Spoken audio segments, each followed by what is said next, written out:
हाय दोस्तों, आप सबका स्वागत है मेरे YouTube चैनल पे। आज हम देखेंगे शॉर्ट स्टोरीज। चलिए शुरू करते हैं।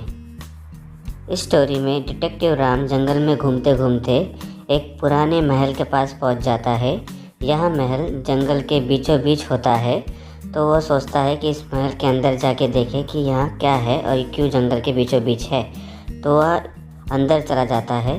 अंदर जाकर वह देखता है कि यहाँ पे बहुत सारी चीज़ें हैं और वो आसपास देखते देखते एक दरवाजे के पास पहुंच जाता है, जहाँ पे ये 3 दरवाजे होते हैं। उसमें से पहले दरवाजे पर बहुत ज़्यादा हीट होता है और दूसरे दरवाजे पर बहुत ज़्यादा गहरा कुआं और तीसरे दरवाजे पर बहुत ही ज़्यादा बिजली। तो उसे अब चूज़ करना था कि इन तीनों में से कौन से दरवाजे को वो चूज़ करे जिससे वो आगे जा सके इस महल के अंदर। क्या आप गेस कर सकते हैं कि इन तीनों में से कौन से दरवाजे को उसे चूज़ करना चाहिए?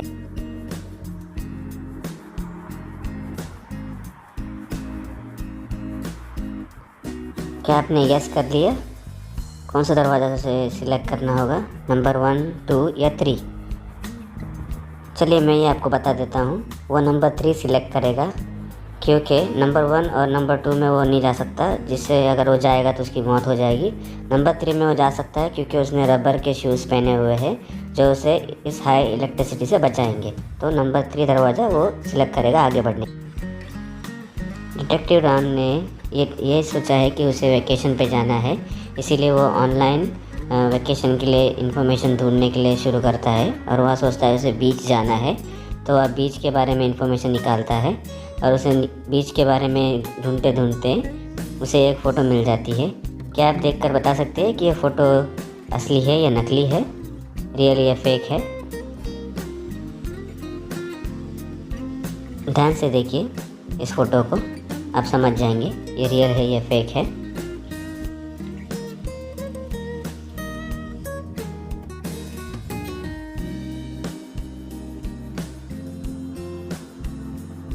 क्या आप समझ गए? क्या आपने पता लगा लिया एक फ़ोटो रियल है या फेक है? चलिए मैं ये बता देता हूँ आपको, ये फ़ोटो फेक है। अगर आप ध्यान से देखे होंगे तो इसमें आप देख सकते हैं जो झंडा बीच पर लगा हुआ है, हवा लेफ़्ट की साइड मुड़ी हुई है और जो झंडा शिप पे लगा हुआ है वो राइट के साइड है, जिससे साफ पता चलता है कि फेक। चलिए अगली स्टोरी की तरफ बढ़ते हैं, जिसमें डिटेक्टिव राम को एक कॉल आती है मर्डर केस के बारे में। वहाँ निकल जाता है उस केस को सुलझाने के लिए। वहाँ उस घर पर पहुंचकर सबूत को ढूंढने के लिए कोशिश करता है। वह सबूत ढूंढता रहता है आसपास घर के। उसे इन दोनों लोगों पर शक है जिनका नाम है जॉन और बिल। इन दोनों को इसके ऊपर शक है। तो क्या आप बता सकते हैं इनमें से कौन हो सकता है वो खूनी जिसने मर्डर किया है?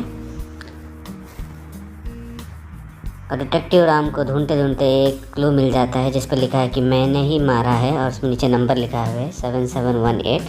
अब हमें इस क्लू के मुताबिक हमें ढूंढना है कि कौन इसमें से ये हो सकता है, किलर हो सकता है। क्या आप गैस कर सकते हैं? क्या आप गैस कर सकते हैं कि कौन किलर हो सकता है, किसने खून किया है ये?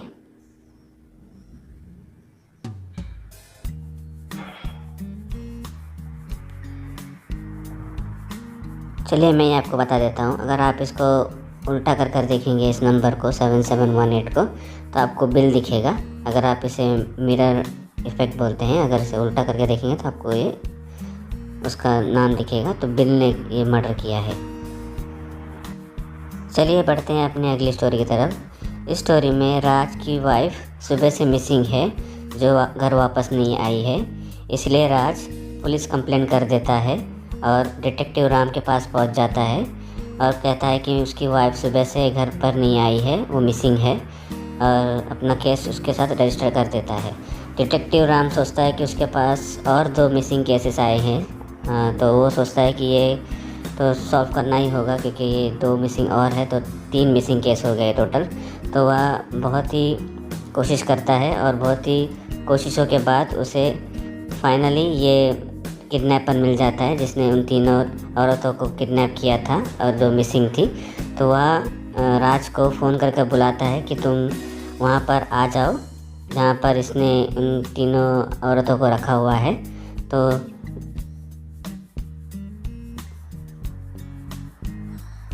राज कहता है ठीक है, वो पहुंच जाएगा, और वहाँ वो उस वेयर हाउस पे पहुंच जाता है जहाँ पे उन तीनों औरतों को रखा गया था।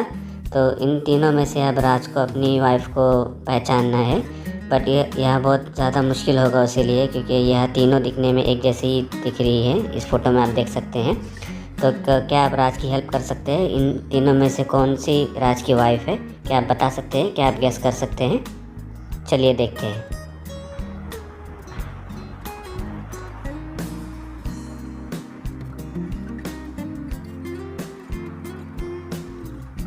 तो देखिए यहाँ पे राज की फ़ोटो है उसकी वाइफ के साथ ऊपर।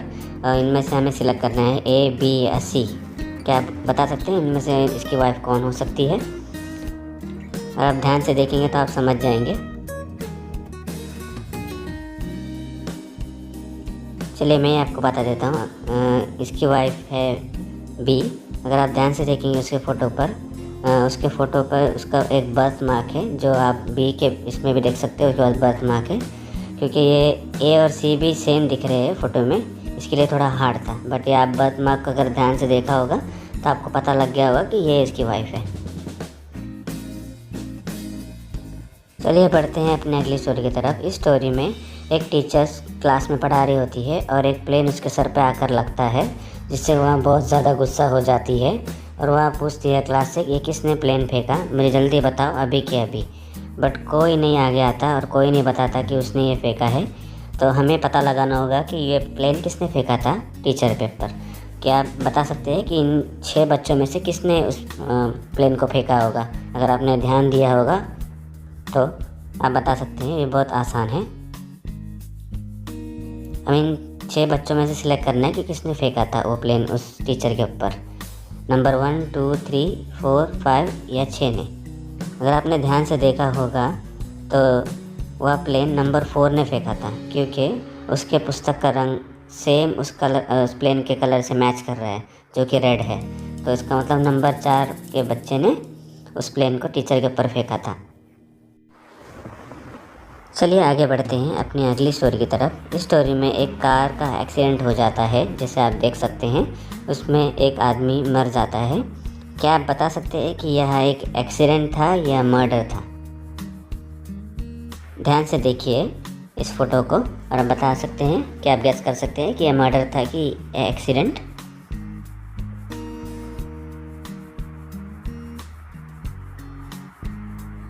तो हमें पता लगाना है कि ये मर्डर था कि एक्सीडेंट था। चलिए मैं आपको बता देता हूँ, अगर आपने सोच लिया होगा तो। ये मर्डर था, क्योंकि आप देख सकते हैं कि ये बंदा फ्रैक्चर है, मतलब हैंडीकैप है, जो कि बहुत मुश्किल है उसे कार चलाना। और प्लस इसकी जो चाबी है गाड़ी की लेफ़्ट हैंड साइड है, जो कि नामुमकिन है, क्योंकि उसका हाथ फ्रैक्चर है, वो तो चाबी वहाँ नहीं रख सकता। तो यह बहुत ही ज़्यादा हिंट था कि ये मर्डर है, ना कि एक्सीडेंट। ये आगे बढ़ते हैं अगली स्टोरी पर। एयरपोर्ट में से एक कॉल आता है डिटेक्टिव राम को कि यहाँ से एक क्रिमिनल भागने की तैयारी में है। तो वह उस एयरपोर्ट पर पहुँच जाता है पता लगाने के लिए कि वो क्रिमिनल कौन है। और डिटेक्टिव राम को ये पता चलता है कि उनको एक इन्फॉर्मेशन मिलती है कि वो जो पर्सन है, जो क्रिमिनल है, वो फेक पासपोर्ट लेके ट्रैवल कर रहा है। तो हमें उस फेक पासपोर्ट के पर्सन को पकड़ना होगा। तो इन दोनों पे शक हुआ है एयरपोर्ट सिक्योरिटी को, तो उन्होंने इन दोनों को रोक लिया है। तो अभी इनका पासपोर्ट हमें चेक करना होगा कि इनमें से किसका पासपोर्ट फ़ेक है। तो हमें पता लगाना होगा कि इनमें से कौन फ़ेक है और वो जो क्रिमिनल है जिसने फ़ेक पासपोर्ट कैरी कर रहा है। क्या आप देख कर बता सकते हैं इन दोनों पासपोर्ट में से कि कौन सा फ़ेक है? ध्यान से देखिए, सारे डिटेल्स को बारीकी से देखिए, तो आपको पता लग जाएगा कि कौन सा फ़ेक है करके। आप देख सकते हैं इसमें से 2 पर्सन हैं जिसका नाम है राहुल और कबीर। दोनों भी मेल है। और अगर आप ध्यान देंगे बाकी सब तो सही है, सिर्फ एक जगह पर गलती हुई है। अगर आपने उस गलती को देख लिया होगा तो आपको पता चल गया होगा कि यही फेक पासपोर्ट है। क्या आपने पता लगा लिया इसमें से कौन होगा, A या B? चलिए मैं आपको बता देता हूँ। इसमें से फेक पासपोर्ट है A का, क्योंकि आप अगर ध्यान से देखेंगे इसका डेट ऑफ बर्थ लिखा हुआ है April 31, 1990। अप्रैल में 31 कभी होता ही नहीं है, अप्रैल में 30th ही होता है, इसीलिए ये फेक पासपोर्ट है। तो यही हमारा क्रिमिनल है। चलिए बढ़ते हैं अपनी अगली स्टोरी पे। इस स्टोरी में आप देखेंगे एक राजू नाम का आदमी जिसे गाड़ी चलाने की बहुत इच्छा होती है, तो वह सोचता है कि वह एक गाड़ी एक स्टोर से उठा लेगा। तो वह उस स्टोर पर पहुंच जाता है गाड़ी चूज़ करने के लिए। उसे गाड़ी चलाने की बहुत ही ज़्यादा इच्छा होती है, इसीलिए वह उसे पहुंचता है। वहाँ पे देखता है कि वहाँ पे 3 गाड़ियाँ खड़ी हैं। तो अभी राजू को उन तीनों में से एक गाड़ी को चूज़ करना है, बट उसे ये गाड़ी चूज़ करना है बिना बताए उस स्टोर वालों को। तो आप बता सकते हैं कि इनमें से कौन सी गाड़ी उसे सिलेक्ट करनी चाहिए अगर उसे उस गाड़ी को ले जाना है वहाँ से बिना बताए। तो यहाँ पे 3 गाड़ियाँ हैं, जहाँ पे एक नंबर 1 और 2 और 3। अगर मैं इसकी जगह पर होता तो मैं सिलेक्ट करता नंबर 3 को, क्योंकि नंबर 1 कैमरे के एग्जैक्टली सामने तो ऑफकोर्स वो पकड़ा जाएगा, और नंबर 2 में तो ऑलरेडी एक पर्सन बैठा हुआ है। तो नंबर 1 और नंबर 2 तो बिल्कुल नहीं सिलेक्ट कर सकता, तो उसे नंबर 3 सिलेक्ट करना होगा। चलिए आगे बढ़ते हैं अपनी अगली स्टोरी की तरफ। इस स्टोरी में एक फेमस ज्वेलरी स्टोर से एक चोरी हो जाती है, जिसमें आप देख सकते हैं कि एक चोर भाग रहा है ज्वेलरी स्टोर से। वहाँ पे सीसीटीवी फुट कैमरा था, बट उसमें उसका चेहरा कैद नहीं हो पाया क्योंकि उसने मास्क पहना हुआ था। अगर आप ध्यान से देखेंगे तो यही चोर है। तो आप इसमें आप देख सकते हैं इसका चेहरा नहीं दिख रहा है, तो अभी उन्हें बहुत मुश्किल होगा कि पकड़ने के लिए ये कौन चोर था। ज्वेलरी स्टोर वालों को इन तीनों पर शक है। यह 3 बंदे वहाँ थे जब चोरी हुई थी। क्या आप बता सकते हैं कि इन तीनों में से वो चोर कौन था? अगर आपने ध्यान से उस फोटो को देखा होगा चोर का, तो आप बता सकेंगे कि यह इन तीनों में से कौन चोर था। चलिए गेस कीजिए, आप गेस भी कर सकते हैं कि कौन चोर था। तो इसमें से कौन होगा चोर, नंबर 1, 2 या 3? चलिए मैं आपको बता देता हूँ। वहाँ नंबर 2 था। अगर आपने ध्यान से देखा होगा उसके हाथ पे टैटू था और चोर के हाथ में भी टैटू था, तो दोनों मैच कर रहे हैं। तो हमारा चोर ये नंबर 2 है। चलिए आगे बढ़ते हैं अपनी अगली स्टोरी की तरफ। इस स्टोरी में डिटेक्टिव राम के घर पर उसके दोस्त आते हैं और वहाँ उन्हें वेलकम करता है उसके घर पे आने के लिए, और वो किचन में चला जाता है उनके लिए चाय बनाने के लिए। क्या आप बता सकते हैं कि इन तीनों चाय की केटलियों में से किस केटली में सबसे ज़्यादा चाय हम भर सकते हैं? तो इसे हमें पता लगाना है। क्या आप देखकर बता सकते हैं कि इन तीनों में से किस केटली में सबसे ज़्यादा चाय आएगी? केटली 1, 2, 3 पे ध्यान से देखिए, आप समझ जाएंगे।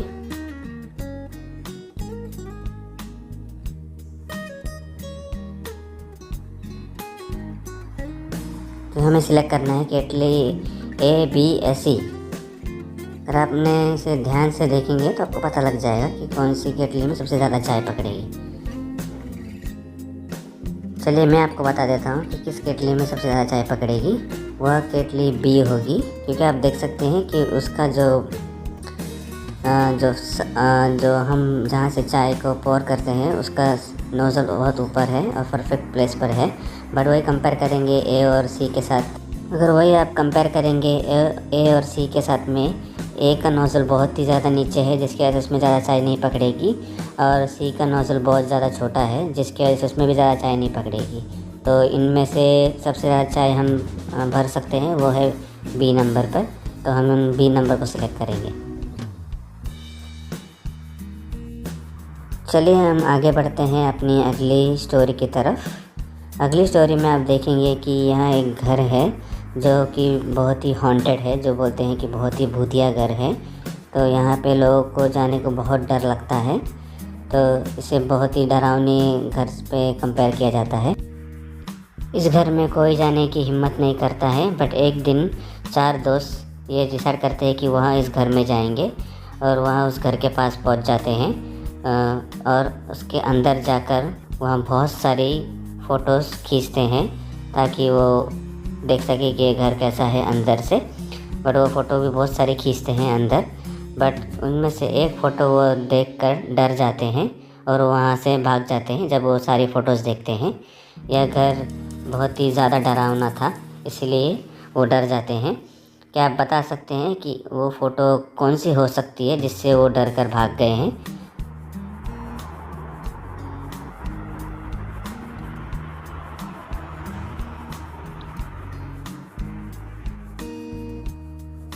आप अपने स्क्रीन पर देख सकते हैं, यहाँ पे 4 फ़ोटोज़ है। क्या आप बता सकते हैं इनमें से कौन सी फ़ोटो वो देखकर भागे थे उस घर से? ध्यान से देखिए, आपको पता लग जाएगा।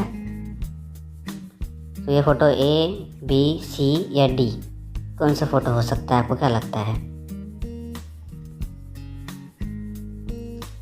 चलिए मैं आपको बता देता हूँ। अगर आपने ध्यान से देखा होगा तो इस सारे फ़ोटो में सब नॉर्मल है, बट आप जब फ़ोटो डी को देखोगे तो उसमें आप देख सकते हैं कि हर फ़ोटो में फ्रेंड्स ने एक साथ फ़ोटो क्लिक की है, बट डी में वह उनका फ़ोटो किसी और ने क्लिक किया है सेल्फ़ी लेते हुए, क्योंकि आप देख सकते हैं क्लियरली कि वो सेल्फ़ी ले रहे हैं डी फ़ोटो पे, बट किसी और ने उनका फ़ोटो खींचा है सेल्फ़ी लेते हुए।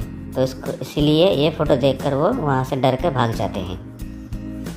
है ना बहुत डरावना?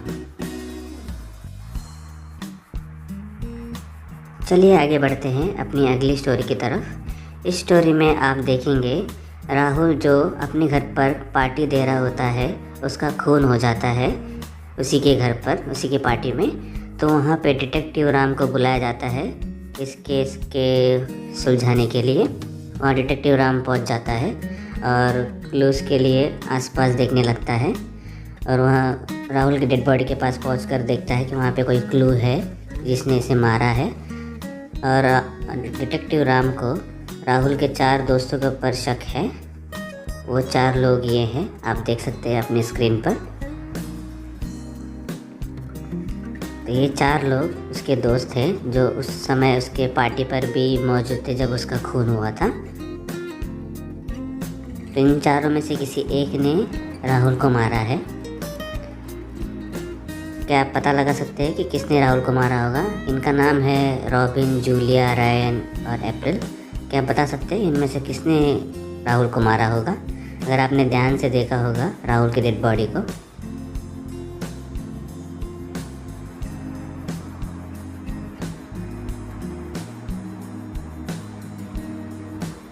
चलिए मैं आपको बता देता हूँ किसने मारा है। इस राहुल को रायन ने मारा है। अगर आप ध्यान से देखेंगे रायन का जैकेट फटा हुआ है और उसमें से एक पीस मिसिंग है। अगर आपने उसके डेड बॉडी को ध्यान से देखा होगा राहुल के, तो वहाँ पे उसके हाथ पर उस रायन के जैकेट का पीस उसके हाथ पर था। तो जिससे ये साबित होता है कि रायन ने ही राहुल का खून किया है। चलिए आगे बढ़ते हैं अपनी आखिरी स्टोरी की तरफ। इस स्टोरी में रोहन और उसकी वाइफ और उसका डॉग जिसका नाम ऑस्कर होता है। यह डॉग ऑस्कर अपने घर के अलावा बाकी सभी लोगों पर भौंकता है, और यह बहुत ही अच्छा कुत्ता है। जैसे कि आप देख सकते हैं कि इस पे रोहन इसे पेट कर रहा है। एक दिन रोहन अपने घर पर एक पार्टी रखता है जहाँ पर वो अपने पड़ोसी को इनवाइट करता है उस पार्टी पर, बट ऑस्कर उन्हें देखकर भौंकता रहता है पूरे पार्टी में, जिसकी वजह से रोहन का पड़ोसी चिड़चिड़ा हो जाता है और वो रोहन से उस कुत्ते के बारे में 2-4 गलत शब्द कह देता है रोहन के साथ, और यह पार्टी छोड़कर चला जाता है उसकी वजह से।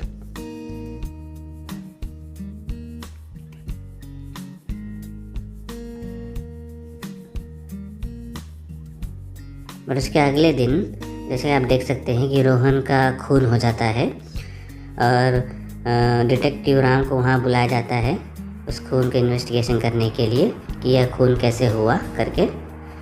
रोहन की डेड बॉडी आप देख सकते हैं। आप ध्यान से देखिए, यहाँ पे आपको कुछ क्लू दिखेगा कि नहीं। वहाँ डिटेक्टिव राम पहुँच जाता है और वहाँ देखता है कि वह ऑस्कर उसके ऊपर भी भौंक रहा है।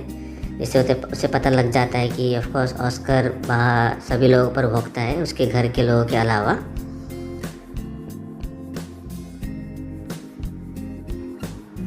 डिटेक्टिव राम घर के अंदर चला जाता है और उसकी वाइफ से पूछता है कि आप कहाँ थी जब ये हादसा हुआ, तो उसने कहा कि मैं तो बाहर गई हुई थी तो मुझे कुछ नहीं पता, तो मैं नहीं जानती इनका मर्डर कैसे हुआ।